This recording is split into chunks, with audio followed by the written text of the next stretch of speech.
Hello and welcome to the second episode of simply Suhail. आप लोगों का बहुत शुक्रिया। The first episode the kind of feedback I received मुझे बड़ी खुशी हुई और खुशी इस चीज़ की हुई कि it was helpful to a lot of people who share their feedback and I think because it was helpful इसीलिए हम दूसरा एपिसोड कर रहे हैं, वरना हम नहीं कर रहे होते। We have also receive some amazing questions on various platforms और कोशिश करेंगे हम 7 सवाल पिकअप कर सकें जिसको हम एड्रेस कर सकें। And of course as I said in my first episode, this series will go on until हमें मज़ेदार, इंटरेस्टिंग, कॉम्प्लिकेटेड सवालात मिलते रहें और ऐसे सवालात जिसका आंसर या जिसका perspective is valid for a wider audience. So let's start with 7 questions of today. First question goes, what to do if things are falling apart, things are off track in my life, चीज़ें मेरे हिसाब से नहीं हो रही हैं ज़िंदगी में. Let me tell you something very comforting, good news. ऐसा कोई इंसान है ही नहीं दुनिया में कि जिसके हिसाब से उसकी चीज़ें हो रही हों. मैं किसी को नहीं जानता. डू यू नो एनीवन जिसके हिसाब से पूरी दुनिया चल रही हो? किसी के हिसाब से नहीं चल रही. It's a good news. दुनिया आपके हिसाब से नहीं चल रही. It's a good news. सोचें अगर आपके हिसाब से चल रही होती तो मैं कहाँ जाता. Common sense, right? सो दुनिया आपके हिसाब से नहीं चलेगी, नॉट अ प्रॉब्लम. सवाल ये है कि क्या आप अपने हिसाब से चल रहे हैं?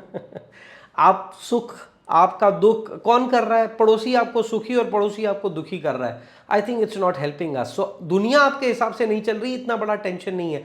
आप भी अपने हिसाब से नहीं चल रही, ये बहुत बड़ा टेंशन है. एंड देखें, चीज़ें अगर आपके हिसाब से नहीं हो रही है ना, तो इंसानी दिमाग का एक बड़ा अलमिया है. या तो वो गुस्से में हो सकता है या वो क्यूरियस हो सकता है. That is either the brain can be angry और क्यूरियस. आप डिसाइड करें आपको क्यूरियस होकर सवालों के जवाब ढूंढने या एंग्री होकर के दुनिया मेरे हिसाब से क्यों नहीं चल रही, अपनी जिंदगी को और मिजरेबल करना है. So that's my response to the first one. Second, how to find true calling और ट्रू पैशन. गॉड, इसका जवाब तो देना मेरे लिए इसलिए मुश्किल है क्योंकि इसके लिए मुझे एक पूरी अलग वीडियो करनी पड़ेगी. ये पैशन का बिजनेस साफ बंद करें. देखें, व्हाट इज़ पैशन. हाँ, पैशन कैसे पता चलता है मुझे? पैशन मुझे पता चलता है कि मैं अपनी जिस जगह पर मैं पैदा हुआ हूँ, उस जगह पर जो मुझे अपॉर्चुनिटीज़ मिलती हैं, जो मैंने पढ़ाई की या मेरे इर्द गिर्द जिस तरह के लोग हैं, वो जिस तरह का काम करते हैं, वो मुझे एक्साइट करता है और मैं अपने आप को बता देता हूँ कि ये मेरा पैशन है. और उसके बाद अब मैं पूरी ज़िंदगी उस पैशन को परसू करने की कोशिश करता हूँ. I think that is not a fantastic way of living life. I think a very interesting way of living life is keeping yourself open, keeping yourself discovering, exploring. Passion आपके present sense of awareness में एक exciting activity का नाम है. अब आप उसे कहें कि ये पैशन के साथ मैं पूरी जिंदगी चलता रहूंगा या चलती रहूंगी, would that help? I don't think it that helps.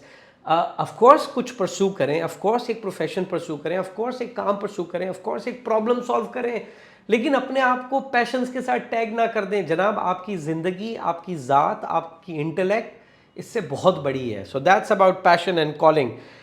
Oh, that's an interesting question. How to organize my day of life? ये सवाल जिन्होंने भी पूछा है उनके लिए पता नहीं. I am also not good with it, but आजकल मैं थोड़ी कोशिश कर रहा हूँ. तो जो मैं कोशिश कर रहा हूँ वो मैं आपको बता रहा हूँ. ये जो टू डू लिस्ट का ऑब्सेशन होता है ना, सबसे पहले तो इसको हमें थोड़ा मिनिमलाइज करना है. दैट इज, 2 चीज़ें आप जहन में रखें. एक, रोज़ के करने के कामों में 6 से 7 आइटम से ऊपर नहीं होने चाहिए. I have struggled all my life doing that, but now that I'm doing it, my results have improved. So again, I'm not talking as an authority. मैं खुद ये struggle कर रहा हूँ and I would like to put up myself for this. मैं खुद struggle कर रहा हूँ, but now I'm trying 2 things. एक, मैं 6 से 7 आइटम से ज़्यादा दिन में टू डू आइटम्स में रखता नहीं हूँ. ठीक है, उसके अलावा छोटी मोटी चीज़ें होती रहती हैं, बट वो 6 से 7 चीज़ें नॉन निगोशिएबल हैं. वो मुझे करनी ही करनी है. ऑफ कोर्स आपके दिन का कोई भी हाई एनर्जी पार्ट होता है और वो आप बेहतर जानते हैं. बाज़ लोग सुबह बहुत एक्टिव होते हैं, बाज़ somewhere in middle of the day बहुत एक्टिव होते हैं, बाज़ इवनिंग्स में बहुत एक्टिव होते हैं. Whenever you think you're most active, keep those 6 to 7 tasks to be for that time. But इसके अलावा एक और बहुत इंपॉर्टेंट चीज़ है. अब मैं रोज़ सुबह एक लिस्ट बनाता हूँ, नॉट टू डू लिस्ट. ये काम आज मैं नहीं करूँगा. And I think once you get better with not to do list, your life starts organising itself. Again, as I said, I am trying it. आप भी ट्राई करें. I like it. Is jealousy okay? Yes, it is okay. बिल्कुल होनी चाहिए jealousy. क्यों नहीं होनी चाहिए यार? आपको जेलसी होनी चाहिए. अगर आपको किसी का इतना बेहतरीन हेयर स्टाइल दिखता है, आपको जेलस होना चाहिए. बट जेलस होना अलग बात है, जेलिस रहना अलग दुख है यार। आप जेलिस हो जाएं, फिर नॉर्मल हो जाएं और फिर देखें अब मैं ये कैसे कर सकता हूँ, गुड। बट आप जेलिस हो गए और उसके बाद दुख में ही मरे जा रहे हैं, what a horrible way of living. So is jealousy okay? Yes, it's okay, but is it okay to be jealous all your life? I think that's a horrible way to live your life. Oh my God, I love these questions. Skills I must teach my child. In fact मैं ये सोच रहा हूँ कि हम एक पूरी simply Sohail का एपिसोड कर सकते हैं 7 पेरेंटिंग क्वेश्चंस के ऊपर भी, but that's for some other day.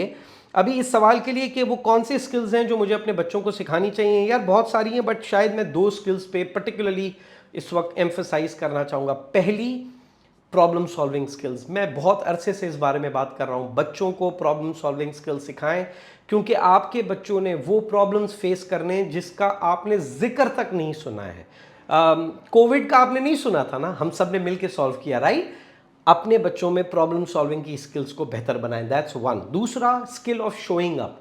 Showing off नहीं, शोइंग अप, यानी प्रॉब्लम है ना, बच्चों में एतमाद पैदा करें कि कहीं प्रॉब्लम है तो वो उससे भाग नहीं रहे हो, वो आगे आए, वो सामने आए, भले उन्हें सोल्यूशन नहीं पता हो, लेकिन एटलीस्ट अपने दोस्तों को, अपने फैमिली मेंबर्स को, अगर वो किसी प्रॉब्लम में तो उनके लिए वहाँ वो मौजूद हों। This showing up is a important leadership skill, and I think ये 2 स्किल्स बहुत ज़रूरी है हम अपने बच्चों को सिखाएं। सो प्रॉब्लम सॉल्विंग के लिए बहुत ज़रूरी है कि जब वो मसलों में हो तो उन्हें गोद में ना बिठा लें, उन्हें साइड पे करके उनके बिहाफ पे मसले सॉल्व ना करें, उन्हें प्रॉब्लम फेस करने दें, सॉल्व करने दें। It's very helpful.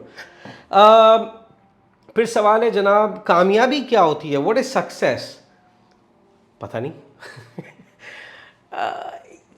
क्यों इतना टेंशन है यार? मतलब अगर मैं आपको बता दूं कि सक्सेस क्या है या कामयाबी क्या है तो आपको मिल जाने वाली है? नहीं। Everyone defines their success in its own way. आप 10 दिन से भूखे हैं, आपको अनाज मिल गया, ये कामयाबी है। आप 5 दिन से दुखी बैठे थे, आज खूब मुस्कुराए, ये कामयाबी है। कामयाबी अपनी एग्जिस्टिंग स्टेट से बेहतरी की तरफ जाने का नाम है, बट प्रॉब्लम ये है कि सक्सेस साफ डेस्टिनेशन नहीं है। अगर ऐसा होता तो आप पहली सक्सेस के बाद मुतमईन होकर इंतकाल के लिए भरपूर तैयार होते हैं, ऐसा कुछ नहीं है। I think it's a moving target, you keep getting better, but जो भी आपका प्रेजेंट स्टेट है, going above and beyond that is very important. आखिरी सवाल है जनाब, why people hate other success? Because they don't deserve it themselves. इसमें इतना टेंशन लेने की क्या बात है? वो सिर्फ आपकी सक्सेस से तब तकलीफ में होते हैं जब वो खुद सक्सेस को डिजर्व नहीं करते, तो उनके लिए दुआ करें कि अल्लाह उन्हें भी सक्सेस दे, कोई बात नहीं, मेहनत करने की हिम्मत दे। बट मुझे दुख इन लोगों का नहीं है कि जो दूसरों की सक्सेस से बहुत दुखी होते हैं। मुझे यकीन करें, कंडोलेंस उससे करने का दिल चाहता है कि जब आपकी सक्सेस से कोई दुखी हो रहा हो और आप ये देखकर दुखी हो रहे हो। आई think that's not a great way of living. So yes, आपकी कामयाबी देखकर वो लोग दुखी होंगे जिनको जिनको जिनको मेहनत करना, जिनको अल्लाह की रज़ा में अपने लिए खुशी तलाश करना, इस तरह की इंपॉर्टेंट स्किल्स से अभी तक उनका वास्ता नहीं पड़ा है।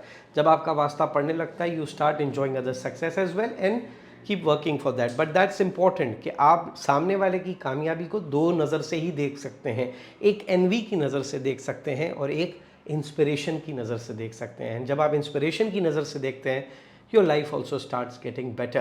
So that's all about the second episode of Simply Suhail. I hope you enjoyed this segment. अपने questions भेजें, जिन सवालों के मैंने आज जवाब दिए उस पर अपना feedback भेजें. I would love to continue this series, but as I said, the only interest is in solving or having conversations about your problems. If you stop sending questions, I have no interest in continuing this conversation. But thank you for joining and see you inshallah in the next episode. But make sure you keep tagging your question with hashtag Simply Suhail. Thank you.